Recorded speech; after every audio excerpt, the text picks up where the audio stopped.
सास को हुआ अपनी गलती का एहसास। मीना जी एक मिडिल क्लास परिवार की मुखिया थी।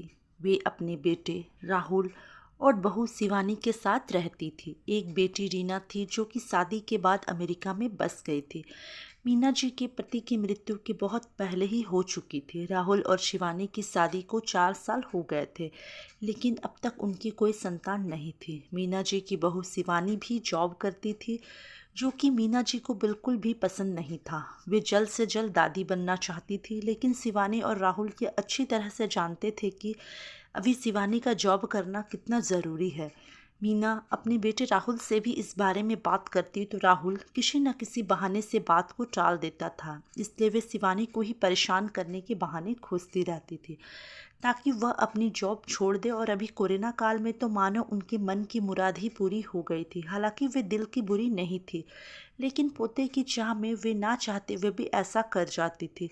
अपनी हम उम्र सहेलियों को दादी बनते देखकर उनका मन दुखी हो जाता था। उस दिन भी घर में ऐसा ही कुछ हुआ। ऑफिस में काम की वजह से शिवानी देर तक सोती रही और मीना जी को अच्छा खासा मौका मिल गया। ये क्या बहू, अभी तक सो रही हो? पता है सुबह के 10 बज गए हैं। राहुल भी बेचारा कब से उठकर ऑफिस के काम पे लग गया है और तुम हो कि अभी तक सोई पड़ी हो। चलो अब उठकर सबके लिए चाय नाश्ता बना लो। मुझसे कुछ हो नहीं पाता है, वरना मैं तो तुम्हारे भरोसे कभी रहती नहीं, खुद ही सब कर लेती। सॉरी माँ, वो देर रात तक काम चलता रहा, इसलिए सुबह सुबह ही सो पाई थी, इसलिए समय का पता ही नहीं चला। आप चलिए, मैं भी जल्दी से आती हूँ। हाँ हाँ ठीक है, मेरा कुछ नहीं, पर राहुल को देख लो, उसे कुछ चाहिए तो नहीं? कब से उठा है बेचारा। हे भगवान, मुझे जल्दी से ठीक कर दे ताकि मैं ही अपने बेटे का ध्यान रख सकूं, मीना जी ने नाटकीय अंदाज में कहा। मीना जी ने अपनी बहू शिवानी को उठाते हुए कहा। शिवानी ने घड़ी देखी तो वाकई 10 बज चुके थे। आज उसकी आंख कैसे नहीं खुली। वो जल्दी जल्दी अपने काम निपटाकर हॉल में आई तो राहुल अपने लैपटॉप के साथ ऑफिस के काम काम सबको निपटा रहा था। उसने किचन में जाकर चाय नाश्ता बनाया और फिर रात के बर्तन साफ किए और झाड़ू पोछा करके नहाने चली गई। दरअसल कोरोना वायरस की बढ़ती हुई बीमारी की वजह से शहर में पूरी तरह से लॉकडाउन लगा दिया गया था, इसीलिए काम वाली बाई भी नहीं आ रही थी। शिवानी खुद एक इंटरनेशनल कंपनी में काम करती थी। उसका ऑफिस टाइम निश्चिंत नहीं होता था, अधिकतर उसे रात में देर तक काम करना होता था।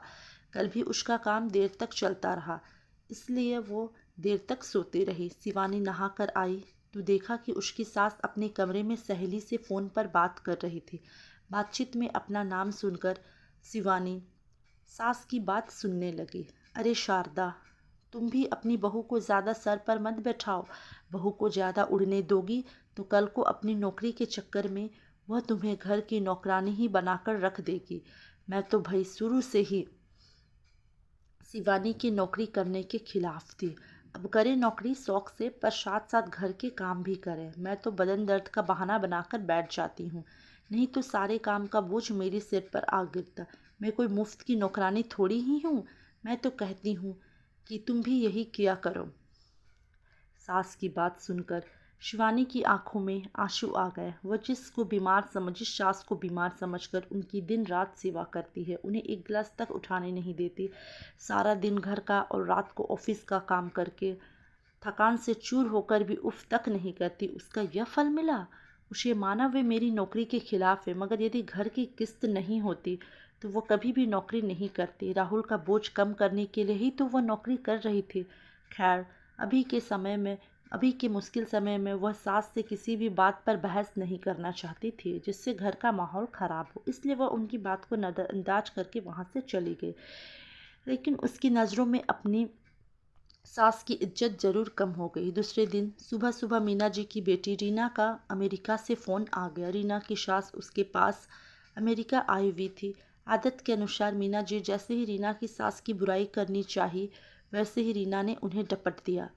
माँ, आप बिल्कुल भी माँ जी के बारे में अनाप शनाप नहीं बोलेगी। पता है आपके चक्कर में मैंने उनके साथ कितना बुरा व्यवहार किया था, लेकिन आज मुझे उनकी कीमत पता चल गई है। तुम तो उनके यहाँ पर आने के कितने खिलाफ थे, मगर आज अगर वे यहाँ नहीं होती ना माँ, तो ना जाने हमारा क्या हाल होता। तुम्हें तो पता ही नहीं कि मेरा नौकरी करना कितना ज़रूरी है।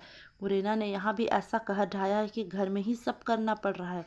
किट्टू का बेबी केयर सेंटर भी बंद है और मैं और राजेश फुल टाइम बिजी रहते हैं। ऐसे में माँ जी ने अकेले ही किट्टू के साथ साथ पूरे घर का सारा काम संभाला हुआ है। मुझे कुछ भी नहीं करने देती।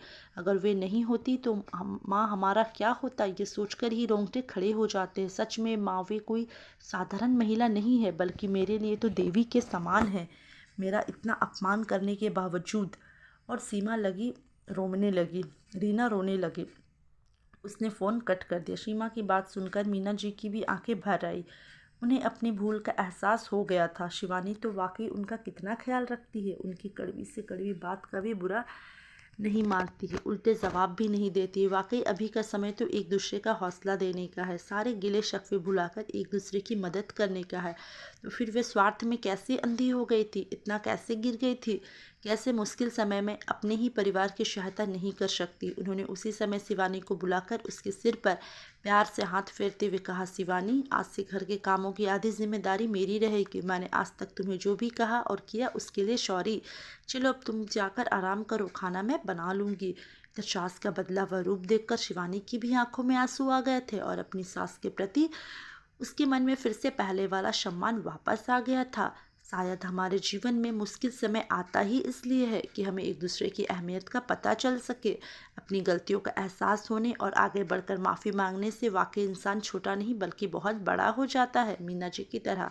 तो दोस्तों, ये कहानी आपको कैसी लगी? अगर अच्छी लगी होगी तो वीडियो को लाइक ज़रूर कीजिएगा, और अगर आप चैनल में नए हैं तो चैनल को सब्सक्राइब करना ना भूलें।